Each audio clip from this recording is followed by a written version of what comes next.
하나님 말씀 함께 보시겠습니다. 요한복음 11장 17절부터 35절까지 말씀입니다.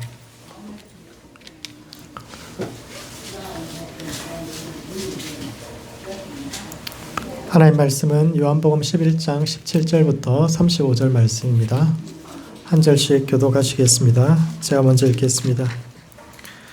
예수께서 와서 보시니 나사로가 무덤에 있은지 이미 나으리라. 베다니는 예루살렘에서 가깝기가 한 오리쯤 되매 많은 유대인이 마르다와 마리아에게 그 오라비 일로 위문하러 왔더니 마르다는 예수께서 오신다는 말을 듣고 곧 나가 맞이하되 마리아는 집에 앉았더라. 마르다가 예수께 여짜오되 주께서 여기 계셨더라면 내 오라비가 죽지 아니하였겠나이다. 그러나 나는 이제라도 주께서 무엇이든지 하나님께 구하시는 것을 하나님이 주실 줄을 아나이다. 예수께서 이르시되 내 오라비가 다시 살아나리라. 마르다가 이르되 마지막 날 부활 때에는 다시 살아날 줄을 내가 아나이다. 예수께서 이르시되 나는 부활이요 생명이니 나를 믿는 자는 죽어도 살겠고 무릇 살아서 나를 믿는 자는 영원히 죽지 아니하리니 이것을 내가 믿느냐. 이르되 주여 그러하이다. 주는 그리스도시요 세상에 오신 하나님의 아들이신 줄을 내가 믿나이다. 이 말을 하고 돌이가서 가만히 그 자매 마리아를 불러 말하되 선생님이 오셔서 너를 부르신다 하니 마리아가 이 말을 듣고 급히 일어나 예수께 나아가매 예수는 아직 마을로 들어오지 아니하시고 마르다가 맞이하던 곳에 그대로 계시더라.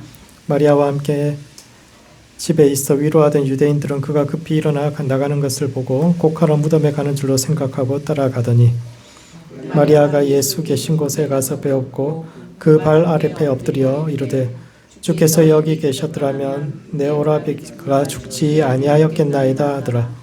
예수께서 그가 우는 것과 또 함께 온 유대인들이 우는 것을 보시고 심령이 비통히 여기시사 불쌍히 여기사 이르되 그를 어디 두었느냐.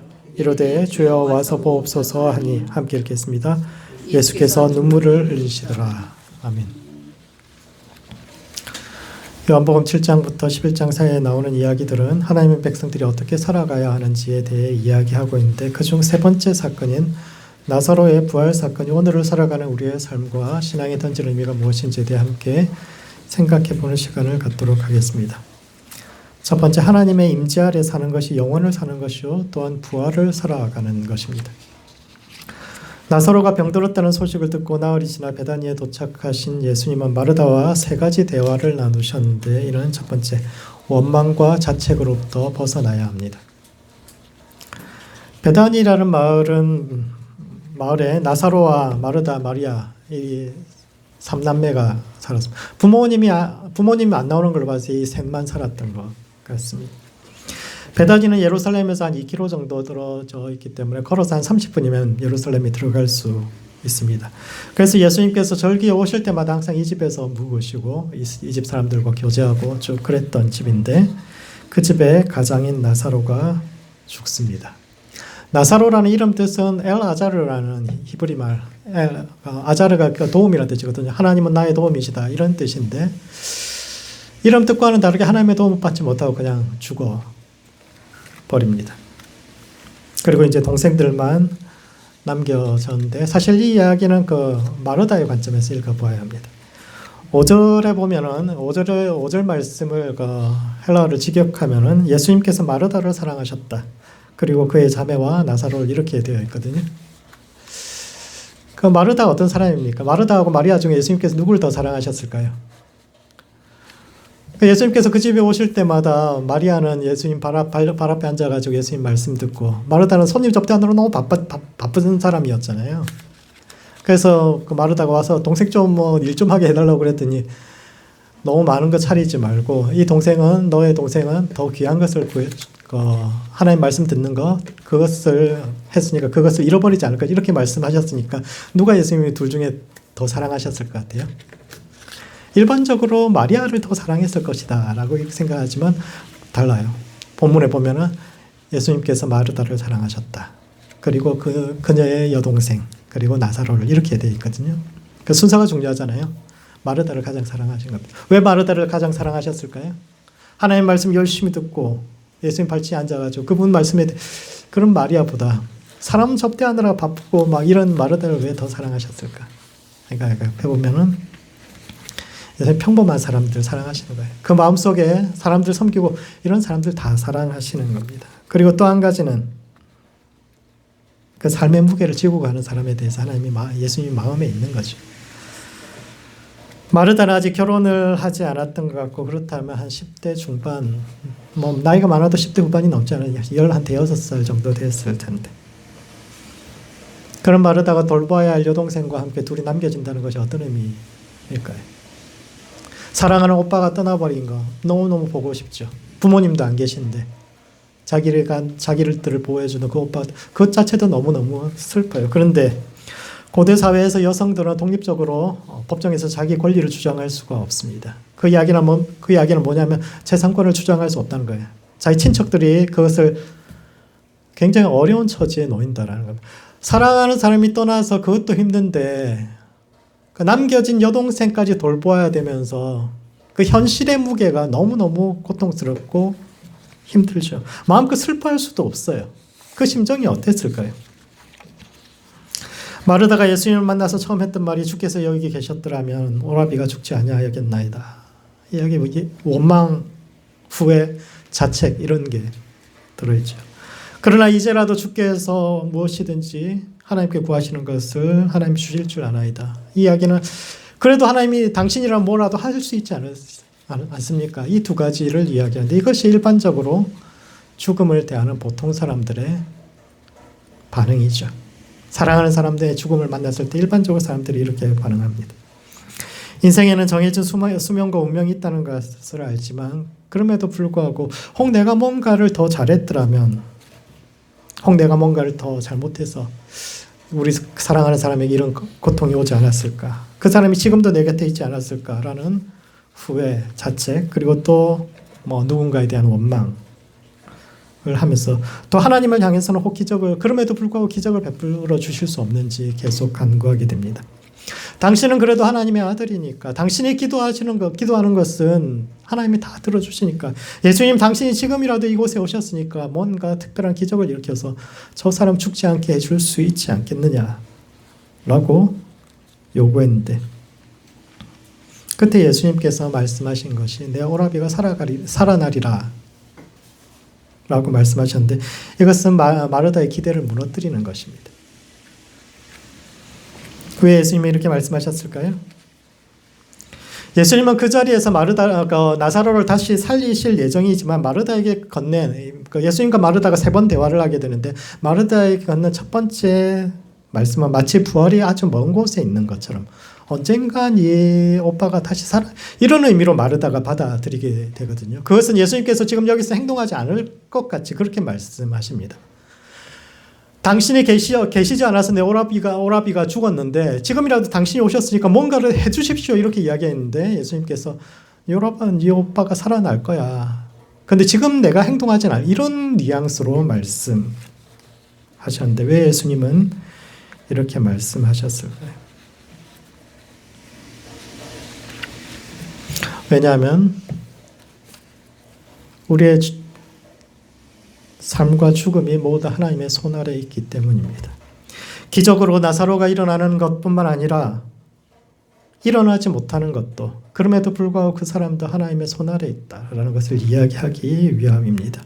이 이야기는 이 나사로만의 이야기가 아니라 이 이야기를 읽는 우리 모두의 이야기이기도 한데, 우리의 삶은 하나님의 손 아래에 있고 예수님께서 당신의 말씀을 잘 듣는 특별한 어떤 사람들만 사랑하신다고 생각하는데 그렇지 않고 무거운 인생의 짐을 지고 가는 평범한 마르다 같은 세상에 분주한 그런 사람의 삶에도 너무너무 사랑하시고, 또 심지어 그 사람을 일으키지 않는다 해도, 기적이 일어나지 않는다 해도 그럼에도 불구하고 우리의 모든 인생이 주님의 손 아래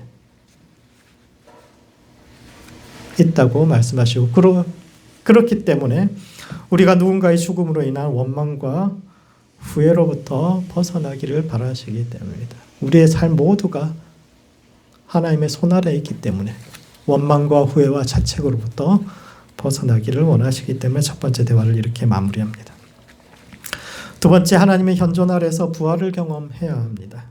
네오라비가 살아나리라는 말씀에 마르다는 마지막 날 부활 때는 다 일어날 거 그거 알죠. 이렇게 답했고, 이에 대해서 예수님은 나는 부활이요 생명이니 나를 믿는 자는 죽어도 살겠고 무릇 살아서 나를 믿는 자는 영원히 죽지 아니라 하리라고 말씀하셨는데, 이것은 우리의 신앙 기독교가 지향하는 부활이 어떤 것인지를 설명하고 있습니다. 예수님 당시 바리새인들은 부활이 있다고 믿고 사두개인들은 없다고 믿었는데, 먼저 바리새인들이 부활이 있다고 믿은 이유는, 그 근거는 세상이 정의롭지 않기 때문입니다. 세상을 지으신 하나님은 정의로운 하나님이요 피조물은 조물주의 본성을 반영하기 때문에 좋으신 하나님 만드신 이 세상이 좋은 세상이어야 되지 않습니까? 그런데 현실을 바라보면 이 세상이 좋은 세상이 아니라 정의로운 세상이 아니다 라면은 우리 눈에 보이는 이것이 전부 일리가 없다 이렇게 생각을 하게 되는 거죠. 이 세상은 착하고 이로운 사람이 제대로 된 보상을 받지 못하고 죽는 반면, 악하고 나쁜 놈들은 잘 먹고 잘 살다가 끝까지 그렇게 행복하게 살다가 가는데, 그렇다면 죽음은 끝이 아니라 좋으신 하나님이 이런 세상을 만들었을 리가 없으니까 죽음 위에 심판이 있고 또 부활이 존재해서 이 땅에서 제대로 누리지 못한 복과 화가 모두 다 돌아오게 되는 거예요. 그것을 언젠가는 누리는 것이 논리적으로 옳다라고 바리새인들은 주장합니다. 그런 점에서 바리새인들의 논증은 연역적인 방법을 따르고 있죠. 그들은 수학처럼 정의와 공리를 통해서 굳이 계산해 보지 않아도 논리적으로 어떤 값이 거기에 존재하는 것처럼 세상을 창조한 하나님의 본질로부터 부활이 존재한다라는 것을 논리적으로 증명하고 있습니다. 이에 반해 사두개인들은 부활이 없다고 믿었는데, 왜냐하면 두 가지 이유인데, 첫 번째는 모세오경의 부활에 대한 이야기가 나오지 않기 때문이고, 그 사람들이 그 성경으로 인정하는 것은 모세오경까지거든요. 거기 부활이라는 이야기가 나오지 않기 때문이요. 또 한 가지 그들이 그렇게 생각하는 이유는 현실에서 검증할 수 없기 때문입니다. 죽음 후에 심판이 있을지 누가 알겠습니까? 죽음 후에 천국이 있는지 없는지 누가 알 수 있겠습니까? 검증할 수 있습니까? 현실에서 검증할 수 있습니까? 아무도 검증할 수 없습니다. 사두개인들은 개별적인 사실을 모아서 그 안에서 공통된 원리를 발견하는 과학적이고 경험에 기반한 기납적인 방법으로 모든 진리를 찾아가는데, 그런 점에서 부활은 현실에서 검증할 수 없는 주제에 따라서 내세가 아니야. 죽음 후의 세계에 대해서는 사두개인들은 관심이 없어요. 오히려 이 현세에서 어떻게 하나님의 복을 누리며 살 것인가 이런 데 관심이 있기 때문에 그 사람들은 부활이 없다라고 주장했는데, 역사적으로 볼 때는 사두개인들이 주류고 바리새인들이 등장하던 소수 의견입니다. 예수님 당시. 그런데 예수님은 이 바리새인들의 견해를 지지할 뿐만 아니라 그것을 넘어서 말씀하시죠. 예수님은 나는 부활이요 생명이라고 말씀하셨는데, 이는 하나님의 본질이 그러하다라는 겁니다. 히브리어로 하나님의 이름이 여호와인데 그 뜻은 나는 나다거든요. I am that I am입니다. 나는 나다. 근데 하나님이 나는 나다 이렇게 말씀해요. 그럼 하나님은 어떤 분입니까? 나는 나다라고 하나님께서 당신의 이름을 소개하신 이유는 뭐냐면은, 옛날 사람들은 신의 이름을 알면은, 어떤 사람의 정체를 알면 그 신을 조종할 수 있다라고 생각을 했어요. 그래서 모세가 광야에서 하나님을 만났을 때 당신의 이름은 뭡니까? 그러니까 뭐 비의 신이라고 그러면은 뭐 비를 좋아하고 또 불 같은 거 싫어할 거 아니에요. 신을 잘 섬기기 위해서 그분이 싫어하시는 게 뭔지, 그리고 그런 것을 잘 해가지고 어떤 하나님의 한계가 무엇이고 경계가 무엇인지 그런 걸 알고 싶어서 질문했는데, 하나님은 거기다 대놓고 나는 나야. 여호와는 사실 이름이 아니에요. 나는 나야. 네가 나를 다 이해할 수 없고 너는 나를 조종할 수 없고 너는 내 한계를 알 수 없어. 이런 어떤 철학적인 개념으로 당신의 이름을 여호와라고 말씀하셨거든요. 그래서 여호와는 진정한 의미에서 하나님의 이름이 아니라 신은 어떤 존재인가라는 본질적인 질문과 같은 것인데, 요한복음에 보면은 7가지 예수님께서 나는 나다, 나는 어떤 존재다 이렇게 설명하는 것이 7번 나옵니다. 그게 사실은 하나님의 본성이 하나님 본질이 무엇인가 7가지로 이야기하고 있는 거죠. 그게 어떤 게 있습니까? 나는 길이요 진리요 생명이다. 나는 부활이요 생명이다. 나는 양의 문이다. 이 7번 이렇게 말씀하시는 거기 때문에 그 중에 하나가 부활입니다. 하나님의 본질이 부활의 하나님이고 생명의 하나님이라고 말씀하시죠. 예수님은 바리새인들처럼 하나님은 부활의 하나님이라는 명제로부터 시작해서 연역적 방법으로 접근하지만, 그들과 다른 점은 부활이 역사의 끝에서 일어날 사건이 아니라 지금 이곳에서 경험할 수 있는 현실이라고 이야기하는 겁니다. 부활이 언제 일어납니까? 영생이 언제 우리가 영생에 들어가게 됩니까? 사람들은 죽음 후에 영생에 들어가게 된다고 생각합니다. 그러나 요한복음에서 이야기하는 영생이라는 것은 그런 아주 긴 시간을 뜻하는 것이 아니라 영적으로 하나님과 만나는 그 순간 하나님과의 어떤 관계 속에 있느냐, 그것이 영원한 생명을 받는 겁니다. 하나님과 연합하는 그 순간 영생을 맛보고 영생 속으로 이미 들어가 버린 것이죠. 하나님은 시간 안에 존재하는 것이 아니라 시간 밖에 존재하는 분이기 때문에 우리 영적으로 지금도 살아있는, 하나님 안에 죽었던 사람들이 지금 죽어서 어떤 다른 데 뭐 지옥이나 연옥 이런 데 있는 것이 아니라 지금도 하나님 안에 살아있고 그 존재들을 우리 영적으로 하나님과 연합할 때 만날 수 있고, 따라서 부활과 영생은 지금 우리가 이곳에서 경험할 수 있는 것이다 라고 요한은 이야기하고 있습니다.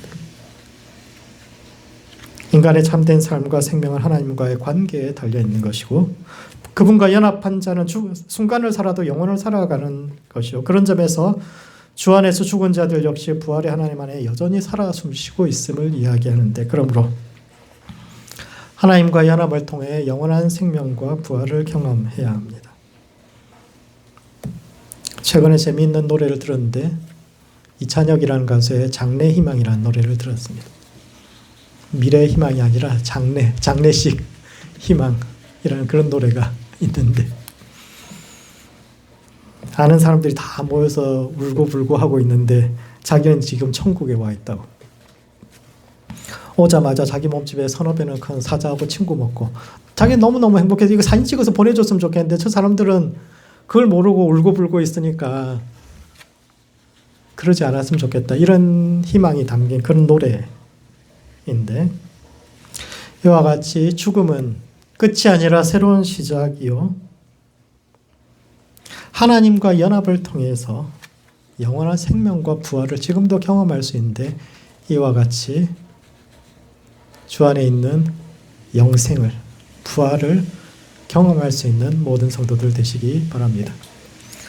두 번째, 삶으로 부활을 살아내야 합니다.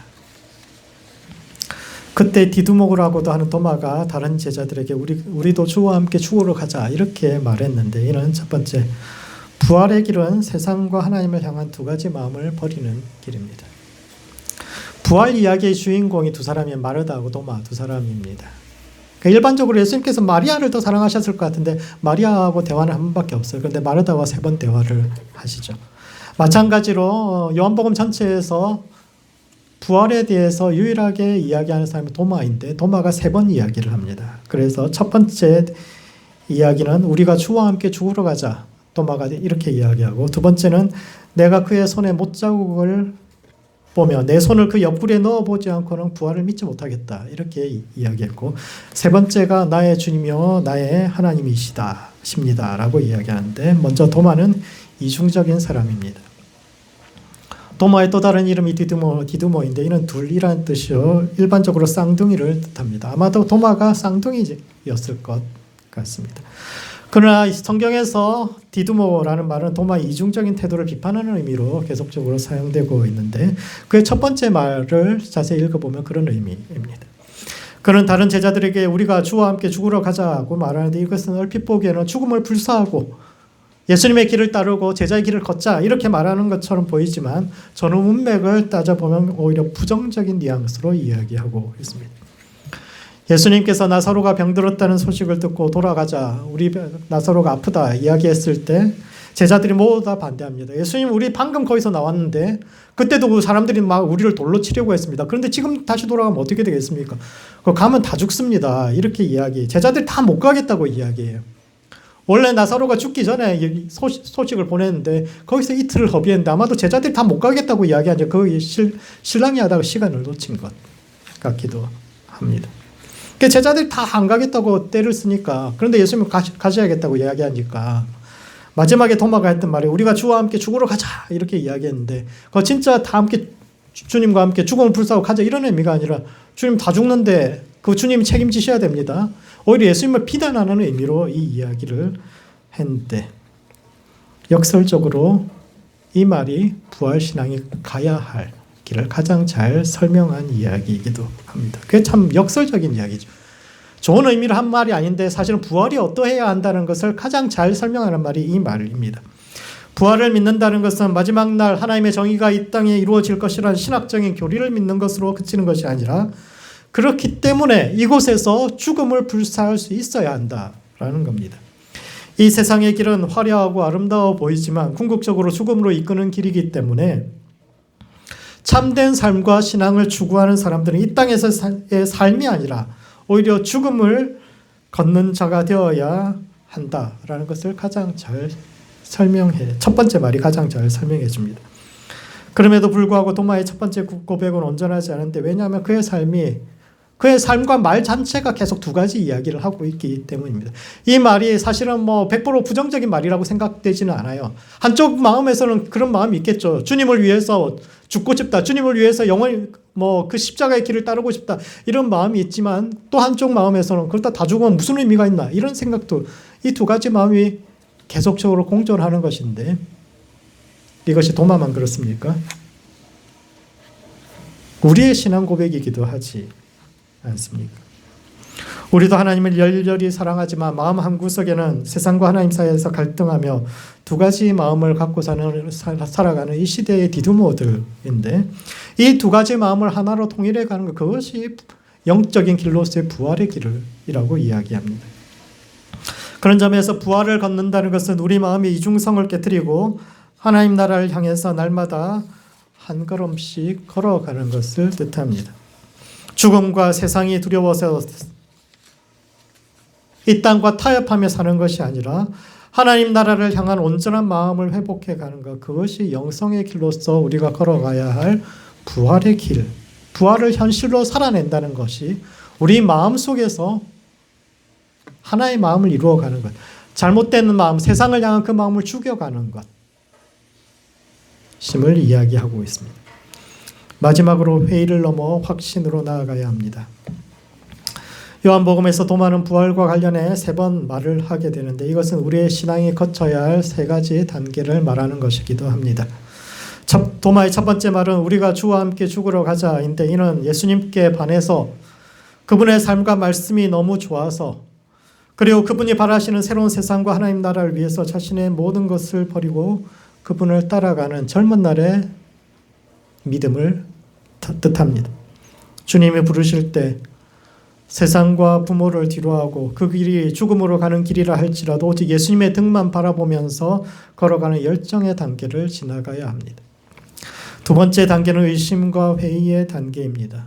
도마는 내 손을 예수님의 손과 그분의 찔리신 그 허리에, 옆구리에 손을 넣어보지 않고는 믿지 못하겠다고 말했는데 왜냐하면 예수님의 죽음을 보았기 때문이죠. 도마는 예수님께서 신앙을 개혁하고 세상을 바꿀 것이라고 기대했지만 예수님께서 그 기대를 충족시키지 못하셨습니다.